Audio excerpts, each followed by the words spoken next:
మా యాత్ర చార్ధామ్ యాత్ర. మేము ఇంకా ఉత్తరాఖండ్లోనే ట్రావెల్ చేస్తున్నామండి. 2 days నుంచి ఈ ట్రావెలింగ్ జర్నీ అన్నది కంటిన్యూ అవుతుంది. బద్రీనాథ్కి రీచ్ అయ్యేసరికి ఇంకొక 1 day టైం అన్నది మనకు పడుతుంది. 2 long distance మాట. గంగోత్రి నుంచి బద్రీనాథ్కి రీచ్ అవ్వడానికి చాలా టైం పడుతుంది. ఇప్పుడు ఎందుకు అంత లేట్ అవుతుందంటే, ఇప్పుడు సరస్వతి నది పుష్కరాలు బద్రీనాథ్లో జరుగుతున్నాయి. సో చాలామంది ఏంటంటే చార్ధామ్ అని కాకుండా చార్ధామ్కి విజిట్ చేయకుండా ఓన్లీ బద్రీనాథ్ కోసం వస్తున్నారు, సరస్వతి నది పుష్కరాల కోసం. చూసారా, మీకు అవే అనేది కనిపిస్తుంది కదా, అలా వెళ్తే కేదార్నాథ్ వస్తుంది. ఇప్పుడు మనం ఈ రూట్లో ఇలా ట్రావెల్ చేస్తున్నాము. ఇలా వెళ్తే ఇప్పుడు బద్రీనాథ్ మాట. అంటే హాఫ్ వే వరకు వచ్చాం, ఇంకా చాలా హాఫ్ వే ఉంది. అంతా కూడా హిల్ స్టేషన్స్, చలి, ఈ లోయల్లోని కొండ ప్రాంతాలు, చుట్టూరా కొండలే, 1 side రూట్ ఇదంతా కూడా. ఇటు సైడ్ మేము ట్రావెల్ చేస్తున్నాం ఇలాగా.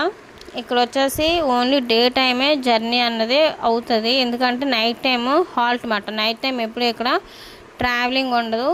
డైలీ ఇప్పుడు మేము ఉత్తరాఖండ్లో ఎన్ని డేస్ ట్రావెల్ చేస్తున్నామో అన్ని డేస్ కూడా నైట్ బ్రేక్ ఇచ్చేస్తున్నారు. రూమ్స్కి వెళ్ళడం, రూమ్స్లో స్టే చేయడం, రూమ్ తీసుకోండి, రెస్ట్ తీసుకోండి, మళ్ళీ ఎర్లీ మార్నింగ్ స్టార్ట్ అవుతుందన్నమాట. డైలీ ఏ రూమ్ అయినా సరే ఎక్కడికి వెళ్ళినా రూమ్కి 500 ఛార్జ్ చేస్తున్నారండి. అది అయితే మళ్ళీ మార్నింగే మేము మళ్ళీ ట్రావెల్ అనేది స్టార్ట్ చేస్తున్నాము. ఇక్కడ వచ్చేసి ఇదంతా కూడా, ఈ వీడియో క్లిప్ అంతా కూడా నేను బస్సులోంచే షూట్ చేస్తున్నాను. మేము కిందంతా లోయ అన్నది, మేము ఇంకా అంత పైకి బస్సు వెళ్తుంది, అంత పైనుంచి కొండల దగ్గర నుండి వెళ్తుంది.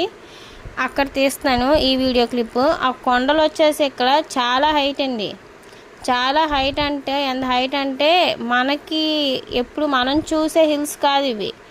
కొండలు ఎంత పైకి ఉన్నాయంటే ఆకాశానికి తాకుతున్నట్టు, ఆకాశాన్ని పైకి అంత పైకి రీచ్ అవుతున్నట్టు అంత హైట్ మాట కొండలు. ఇక్కడ మౌంటైన్స్, గరహవాల్ మౌంటైన్స్ అని మీకు చెప్పాను ఆల్రెడీ నేను. స్పెషల్ అండి చాలానా, అంత హైట్ ఇవి, చాలా హైట్. ఈ కొండ మామూలు మౌంటైన్ ఇది, అటు వచ్చేసి ఒక మామూలు మౌంటైన్ ఉంది, ఆ మధ్యలో స్నో హిల్ వస్తుంది మీకు. చూడండి, మంచు కొండలు. ఇక్కడికి ఇన్ని కొండలు చూపిస్తున్నా దేనికి అదే డిఫరెన్స్ మాట. అన్నీ కూడా వెరైటీగానే ఉన్నాయి, డిఫరెంట్ మౌంటైన్స్. ఆ మధ్యలో చిన్న చిన్న స్నో హిల్స్ ఉన్నాయి. మీరైతే క్లారిటీగా చూస్తే మీకు కరెక్ట్గా కనిపిస్తుంది గరహవాల్ mountains. Next video continuation tawa share చేస్తాను.